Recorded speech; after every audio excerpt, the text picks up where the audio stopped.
Exercise number 8.1 का question number 9 में बोल रहा है त्रिभुज एबीसी में जिसका कोण बी समकोण है, यदि tan A बराबर 1/√3 तो निम्नलिखित के मान ज्ञात करें। नंबर फर्स्ट क्वेश्चन है sin A into cos C plus cos A into sine C. दूसरा क्वेश्चन है cos A into cos C minus sine A into sine C. आइए देखते हैं क्वेश्चन को। सबसे पहले इससे पहले भी बहुत सारे क्वेश्चन इस चैप्टर का मैंने बताया है, आप मेरे वीडियो प्लेलिस्ट में जाकर देख सकते हैं। और वीडियो अगर पसंद आए तो उसे जरूर लाइक करें और अपने दोस्तों के साथ शेयर करें। तो आते हैं, सबसे पहले यह क्वेश्चन क्या बोल रहा है, A B C angle B क्या बोल रहा है, समकोण है। तो एंगल बी समकोण बोल रहा है, तो एक त्रिभुज बनाते हैं जो 90 डिग्री का कोण बनाता है। ये त्रिभुज बनाए जो 90 डिग्री का कोण बनाया, और मैं पहले ही बता चुका हूं पिछला वीडियो में कि जो 90 डिग्री का कोण बनाता है जो त्रिभुज, उसे ही हम समकोण त्रिभुज कहते हैं। तो यहाँ बी बोल रहा है समकोण, ये बी हो गया तो ये ए ले लिए, ये सी ले लिए, ये ए बी सी। जहां बी क्या है, समकोण है। tan A यहाँ पर देखिए tan A बराबर 1/√3 है, तो निकालना है sin A। यहाँ A एंगल के साथ A आया, C आया, फिर A आया, फिर C आया, फिर A आया, फिर C आया, फिर A आया और C आया। इसका मतलब ये हुआ यहाँ पर लंब और आधार चेंज होगा, लंब और आधार यहाँ पर चेंज होगा, लेकिन 90 डिग्री के जस्ट सामने वाला जो H है यानी कर्व, वो चेंज नहीं होता है, पहले भी बता चुके, वो फिक्स होता है। तो हम सॉल्यूशन में आते हैं। तो क्वेश्चन बोल रहा है tan A बराबर 1/√3। तो tan थीटा बराबर फॉर्मूला होता है P बाय B, यानी P बराबर हो गया 1 और B बराबर हो गया √3। तो P और B पता है, तो ये H निकालना है, ये 90 के जस्ट सामने वाला निकालना है H। तो H के लिए फॉर्मूला होगा पाइथागोरस प्रमेय में p² + b²। तो H बराबर P है 1 का स्क्वायर प्लस B है √3 का स्क्वायर। H बराबर होता है 1 का स्क्वायर 1 √3 का स्क्वायर, यानी √3 को √3 से गुणा करेंगे तो 3 होगा। तो पहले भी बता चुके हैं 3 और 1 क्या होता है 4, तो H बराबर हो जाएगा 2। इसका मतलब ये हुआ H जो आया वो 2 आया, H जो आया वो क्या आया, 2 आया। अब एंगल A के जस्ट सामने वाला P, A के जस्ट सामने वाला P, इसका मतलब ये हुआ ये A है, A के जस्ट सामने वाला ये हो गया P यानी 1, और ये P ये H तो खैर फिक्स है, और P ये हो गया √3। इसका मतलब A के अकॉर्डिंग ये हो गया 1, ये हो गया √3, ये है 2। अब हम आते हैं, P भी पता चल गया, P भी पता चल गया, B भी पता चल गया और H भी पता चल गया। अब हम आते हैं क्वेश्चन पे। क्वेश्चन नंबर फर्स्ट बोल रहा है sin A into cos C plus cos A into sin C। अब यहाँ पर एक चीज ये देखना है, तो यहाँ sin के साथ A है, cos के साथ C है, यानी एंगल A और एंगल C में लंब और आधार चेंज हो जाता है। तो हम यहाँ पर लंब और आधार लेते हैं A और C के लिए, एंगल A के लिए, एंगल A के लिए, और फिर एक साइड लिखना एंगल C के लिए, एंगल C के लिए। तो एंगल A के लिए P, B और H, और एंगल B के लिए P, B और H। तो एंगल A के लिए P हो जाएगा, एंगल A के लिए P हो जाएगा 1 और B हो जाएगा √3 और H तो खैर 2 निकाले हैं। एंगल C के लिए P हो जाएगा √3 और B हो जाएगा 1 और H हो जाएगा 2। अब हम आते हैं प्रश्न में देखते हैं क्या है, sin A into cos C plus cos A into sin C। यहाँ A है, यहाँ C है, यहाँ A है, यहाँ C है, तो एंगल के अकॉर्डिंग जाएगा। sin थीटा का फॉर्मूला होगा P/H इंटू cos थीटा का फॉर्मूला होगा B/H प्लस cos थीटा का formula B/H into sin theta का फॉर्मूला होगा P/H। तो अब हम इस जगह पे लेते हैं सॉल्यूशन में एंगल ए के लिए P, एंगल ए के लिए P हो जाएगा 1 और H तो 2 होगा इनटू एंगल C के लिए B, एंगल C के लिए B हो जाएगा 1 और H तो 2 है ही, प्लस एंगल A के लिए B, एंगल A के लिए B हो जाएगा √3 बटा H तो 2 फिक्स है ही, एंगल C के लिए P हो जाएगा √3 H तो खैर है ही। तो ये जो है एंगल A एंगल C के अकॉर्डिंग इसको पुट कर दिए। आइए आगे देखते हैं होता क्या है। एक को एक से गुना किए 1 हो गया, 2 दूनी 4 हो जाएगा, प्लस √3 को √3 से गुना किए 3 हो जाएगा, 2 दूनी 4 हो जाएगा, 4 और 4 का एलसीएम 4 हो जाएगा, 1 + 3, 1 और 3 जोड़ देंगे तो 4 हो जाएगा, 4/4 कट गया। यानी इसका मतलब ये हुआ एक नंबर का आंसर होगा वो 1 होगा, एक नंबर का आंसर जो है वो 1 हो गया। अब आते हैं नंबर सेकंड में। नंबर सेकंड में देखते हैं, सेकंड नंबर में सेम चीज है, सो मिटा देते हैं। सेकंड नंबर में क्वेश्चन बोल रहा है, सेकंड नंबर में क्वेश्चन बोल रहा है cos A into cos C minus sin A into sin C। तो यहां पर भी सेम चीज जान ही रहे हैं, A के लिए और एंगल A के लिए और एंगल C के लिए। तो एंगल A के लिए और एंगल C के लिए यहाँ पर हम एक्स्ट्रा जगह पर लेके बनाते हैं। एंगल A के लिए P1, B हो जाएगा √3 H2, एंगल C के लिए P हो जाएगा √3, B हो जाएगा 1 और H हो जाएगा 2। तो यहाँ पर आते हैं cos थीटा बराबर B/H इनटू cos थीटा का फार्मूला B/H, लेकिन एंगल A है और एंगल C के अकॉर्डिंग आप पुट करना है, माइनस P/H इनटू P/H। तो एंगल A के लिए B हो जाएगा √3 बट H तो सेम है सबके लिए, इनटू एंगल C के लिए B हो जाएगा 1 और H तो सेम है, माइनस एंगल A के लिए 1 है बट H तो सेम है, एंगल C के लिए P हो जाएगा √3 और H तो सेम है। अब हम यहाँ पर गुना करते हैं, √3 को 1 से गुना करेंगे, √3 2 2 जा 4 हो जाएगा, माइनस √3 1 को √3 से गुना करेंगे, √3 2 2 जा 4 हो जाएगा। यहाँ पे √3/4, यहाँ पे √3/4 सेम कट गया, बराबर 0 हो गया।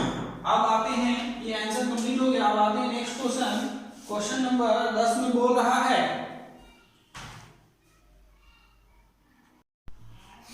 अब मैं क्वेश्चन नंबर 9 बताने जा रहा हूं। पिछला वीडियो आप प्लेलिस्ट में जाकर के देखिएगा, हर चैप्टर बाय चैप्टर क्लास 10 का मैथ जो है आपको हर चैप्टर बाय चैप्टर मिलेगा, प्लेलिस्ट पे जाकर के आप देखिएगा, ठीक है। तो अब यहाँ पर क्वेश्चन बोला है त्रिभुज PQR में जिसका कोण Q समकोण है, यहां पर देखना है कि समकोण है कौन। तो समकोण यहां से तो पहले हम त्रिभुज ले लिए, समकोण त्रिभुज बनाए, जिस त्रिभुज का कोई एक कोण 90 डिग्री हो उसी को बोलते हैं समकोण। ये यहां पर 90 है तो ये हो गया Q, क्योंकि यहां पर Q बोल रहा है समकोण, तो Q हो गया, तो ये इसको ले लिए P और ये हो गया R, यानी PQR। तो अब हम यहां पर क्या है, PQ बराबर 5 है, PQ बराबर 5 cm, और ये दोनों मिल करके 25 cm है। तो सबसे पहले हम आते हैं त्रिभुज PQR में। त्रिभुज PQR में एंगल Q बराबर 90 डिग्री है, तो 90 डिग्री के जस्ट सामने वाला को बोलते हैं हम कर्व, जो कि क्या होता है, फिक्स होता है। हर वीडियो में मैंने इसको टच किया है कि 90 डिग्री के जस्ट सामने वाला कर्व यानी एक्चुअली फिक्स होता है, और जो कोण होगा उसके जस्ट सामने P, तो ये P, ये कोण होगा तो ये P, ये P। तो अब हम आते हैं, यहां पर दिया हुआ है, क्या दिया हुआ है, PQ बराबर 5 cm, और क्या दिया हुआ है, PR प्लस QR बराबर 25 cm। बस ये दोनों चीज दिया हुआ, निकालना है हमको sin P, cos P और tan P। इसको निकालने के लिए हमको सेपरेटली इसका वैल्यू और इसका वैल्यू पता होना चाहिए, सेपरेटली यानी अलग अलग इसका वैल्यू पता होना चाहिए, लेकिन यहाँ अलग अलग दोनों का वैल्यू दिया नहीं है, दोनों का वैल्यू जुट करके यानी जोड़ करके दिया है 25। तो अब हम आते हैं पाइथागोरस प्रमेय में, पाइथागोरस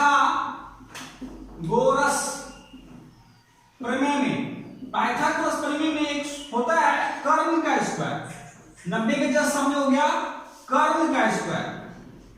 कर्ण का स्क्वायर बराबर लंब का स्क्वायर प्लस आधार का स्क्वायर। तो कर्ण यहां पर आपको 90 के जस्ट सामने है, कर्ण के बारे में पता नहीं है, तो एक काम करते हैं, कर्ण का नाम हो गया PQ, PR, कर्ण का नाम हो गया PR का स्क्वायर, और लंब हम मान लेते हैं PQ को, PQ का स्क्वायर, और आधार मान लेते हैं QR का स्क्वायर, QR का स्क्वायर। ठीक है, पाइथागोरस प्रमेय। यहां पर वैल्यू किसका दिया हुआ? PQ बराबर 5, तो PQ यहां है, एक काम करते हैं QR का स्क्वायर उठा के ले आए, तो PR स्क्वायर बराबर QR प्लस में है, इसे डाल के माइनस में हो जाएगा, और इधर बच गया PQ अकेला। PQ अकेला जब बच गया तो PQ का वैल्यू दिया हुआ है 25। अब यहां पर देखते हैं आगे, ऊपर सॉल्व करते हैं, PQ का वैल्यू 5 दिया हुआ, तो यहां पर पुट करते हैं, तो ये a square minus b square का फॉर्मूला में पुट हो जाएगा, तो बराबर दिए PR plus QR into PR minus QR बराबर PQ की जगह पे हो जाएगा 5 का स्क्वायर, ये दिया हुआ, ये क्या है? दिया हुआ PQ बराबर, यहां पर लिखेंगे जहां a plus b into a minus b बराबर a square minus b square, ये फॉर्मूला होता है।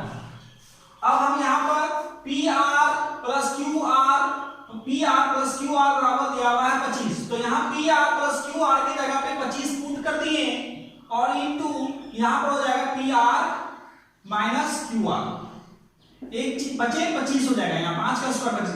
एक काम करते हैं, ये जो माने थे इसको मान लेते हैं समीकरण फर्स्ट, स्टार्ट में जो लिए थे उसको मान लेते हैं समीकरण फर्स्ट, स्टार्ट में जो लिए थे उसको मानेंगे समीकरण फर्स्ट। अब हम इसको मिटा देते हैं, स्पेस कम है, इस समीकरण फर्स्ट मान लिए हैं, ठीक है, इसको ध्यान में रखना है। अब 25 कौन सा रिलेशन में है? 25 जो है गुणाकार रिलेशन में बराबर को दूसरे भेजेंगे तो बट्टा में चलाएगा, तो यहाँ पर लिखेंगे PR माइनस QR बराबर 25 कट के हो गया बराबर 1, ये समीकरण क्या हो गया? 2।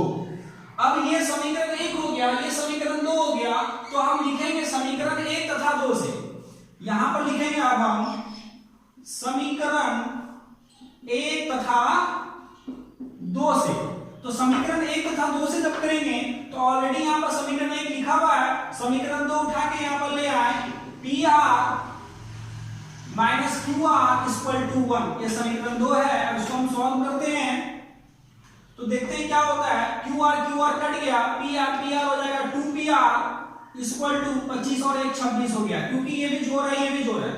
अब PR क्या चीज में है? 2, PR के साथ 2 गुना का रिलेशन में है, बराबर को दूसरे भेज दिए, तो PR बराबर हो जाएगा 26/2, यानी हो जाएगा 13 cm। इसका मतलब ये हुआ PR बराबर हो गया 13 cm। अब PR का मान समीकरण 1 में रखने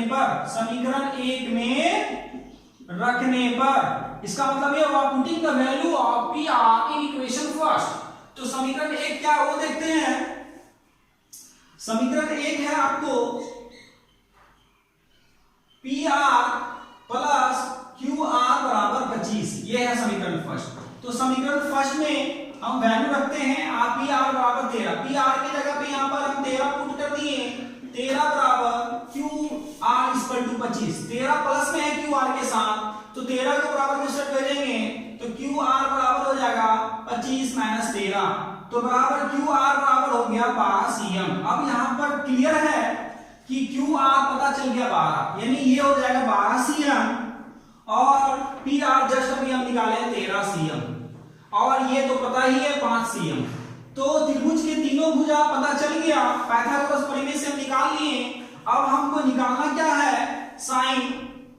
अब जो वैल्यू निकालना है वो लेते हैं, अब साइन P बराबर, तो साइन P का फॉर्मूला होता P/h, साइन थीटा का फॉर्मूला होता P/h, तो यहाँ P है, तो एंगल P के लिए P हो जाएगा 12, और H जो है अभी हम निकाले हैं 13, एक आंसर हो गया।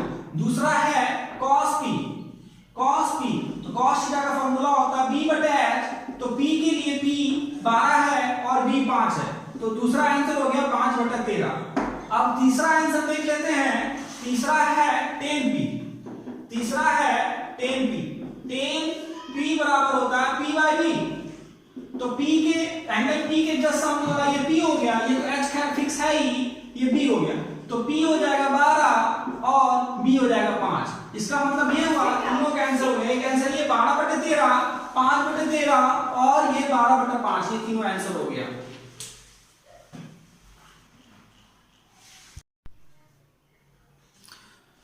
आइए अब हम देखते हैं एक्सरसाइज नंबर 1.1 का लास्ट क्वेश्चन, क्वेश्चन नंबर 11।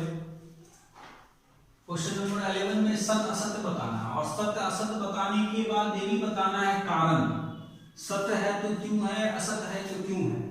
पहला क्वेश्चन बोला है tan a का मान सदैव 1 से कम होता है, तो tan a का मान सदैव 1 से कम होता है, इसके लिए आपको जाना होगा 30 degree, 0 degree, 30 degree, 45 degree, 60 degree और 90 डिग्री का वैल्यू।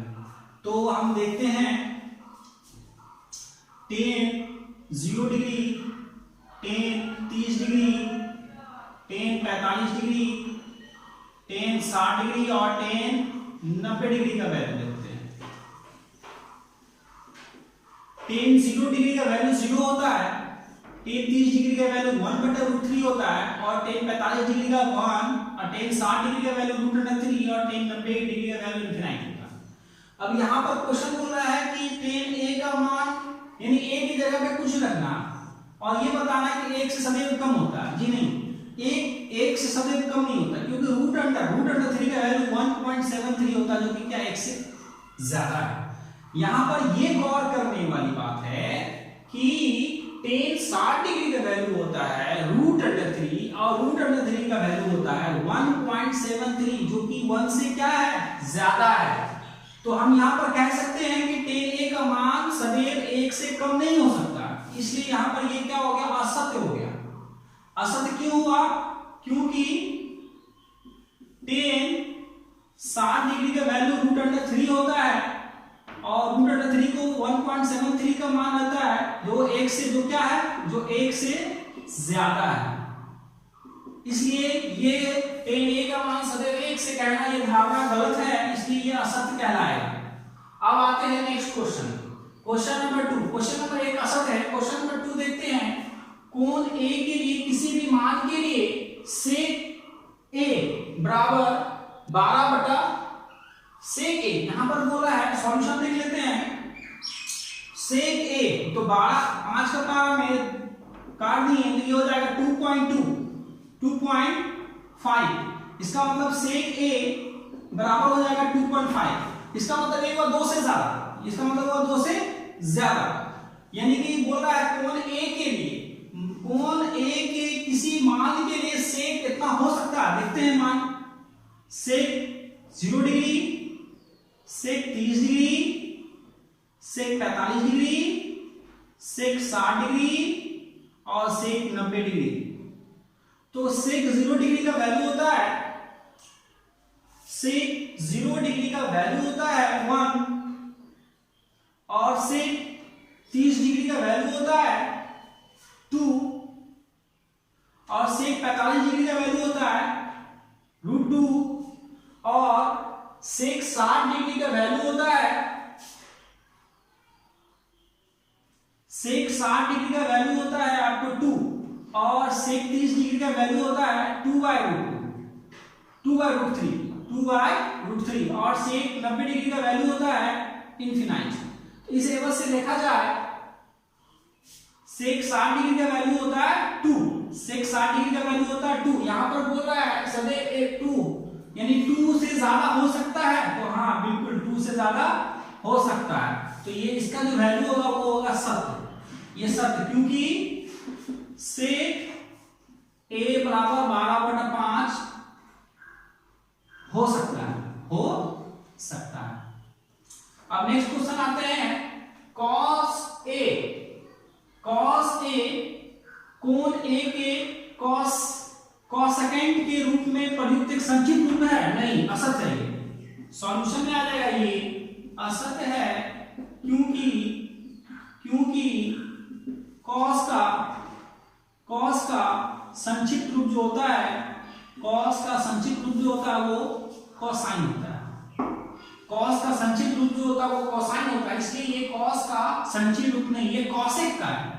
कॉसेक का संचित रूप दिया आपके क्वेश्चन में, लेकिन बोल रहा है कॉस का, नहीं बिल्कुल नहीं, कॉस का संचित रूप कोसाइन होता है, कॉस का संचित रूप कोसाइन होता है, इसलिए ये क्या है, असत्य है। अब आते हैं कॉट ए, कॉट और ए का गुणज होता है, नहीं असत्य है, कभी नहीं। कॉट जो है ए के साथ कभी भी गुणज नहीं होगा, कॉट जो है ए के साथ कभी भी गुणज के रूप में नहीं होगा। जैसे कि यहाँ पर बोलते हैं जैसे कॉट थीटा, तो कॉट के साथ थीटा गुणा के रूप में कभी नहीं होता है, ठीक। अब आते हैं लास्ट क्वेश्चन है, क्वेश्चन नंबर 5 में बोल रहा है किसी भी कोण थीटा के लिए साइन 4/3 होता है।